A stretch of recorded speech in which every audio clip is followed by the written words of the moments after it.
Well, hello everybody. Has everybody had a good day? It's coming up the weekend, it's Friday. So I'm going to do a diabetic friendly supper for y'all guys. Uh, we're going to have some chicken legs in the air fryer, boiled cabbage, and keto cornbread. And let's go ahead. I've done my chicken here.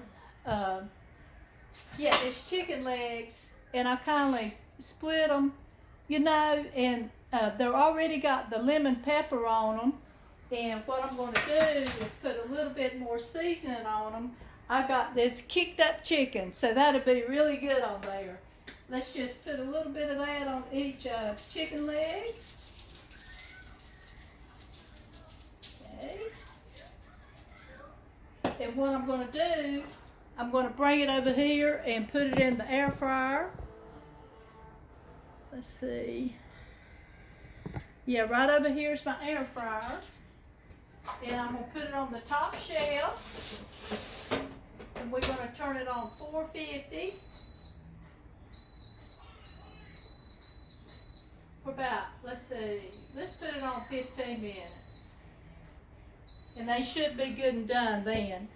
And then what I'm going to do is I'm going to cut up some cabbage here, and we're going to have boiled cabbage. And what I do, I'm going to put my cabbage in the microwave. That cooks just as good as it's on the stove. So let me cut up that cabbage.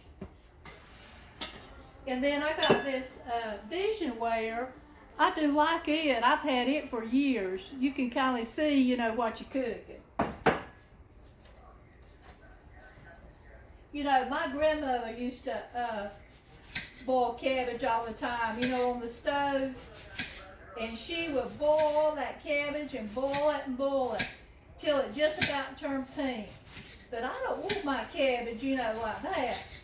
So I kind of shred mine, kind of thin. And I think I'll just use kind of about a half a head here. Let's put this in the Visionware and get it to cooking. Let's see, let me cut up a little bit more.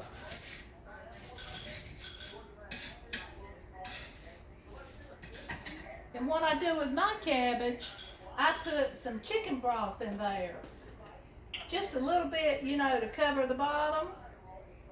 And that gives it a really good flavor. And I just get this at Aldi. It's really good, the chicken broth. So let's come around here and we'll put this in the microwave, and we'll put it on there, I guess, for about 5 minutes to start with.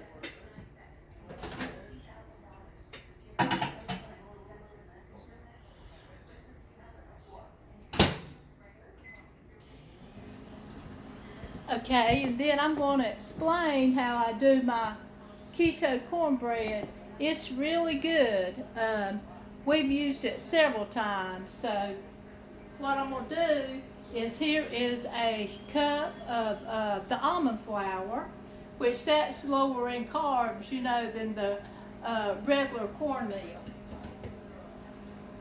And then I'm going to put like a tablespoon or so of cornmeal, to give it that cornmeal flavor. And then I'm going to put an egg. And then a little bit of baking powder, I guess about a teaspoon. So, and then just a little bit of mayonnaise. About a teaspoon of mayonnaise. And then let me get my half and half. I'm going to put some of that in there.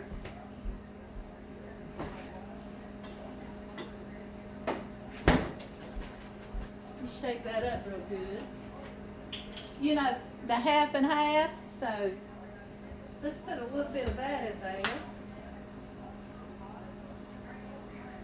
And then, you got to stir it, to make it real moist.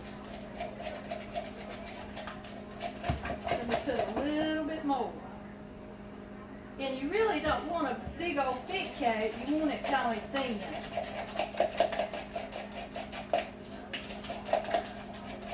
Okay, and that is the recipe for my almond flour cornbread.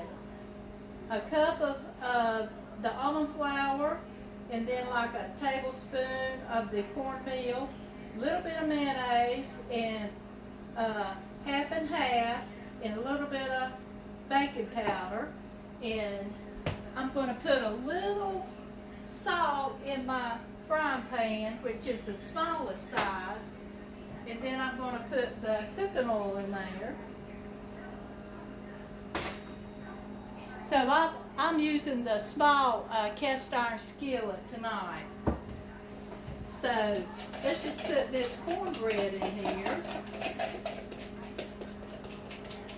And see, it's going to be a thin cake. And it'll be really good. And I'm going to put my oven on 450 to bake it. Put it on 450. Let's see, put it on bake.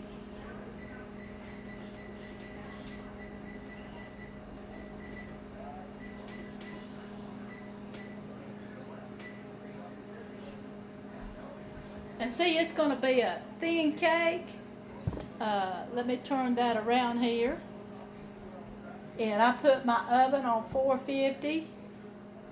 And I'm going to cook it for about 15 minutes, I would say. It'll be done. And then to make it tasty, I'm going to put some shredded cheese on top. And that's what we're going to have for supper. We're going to have them chicken legs and boiled cabbage and the cornbread. So I think that'll be good. So I hope y'all have a marvelous weekend, and I'll be seeing y'all tomorrow. Bye-bye.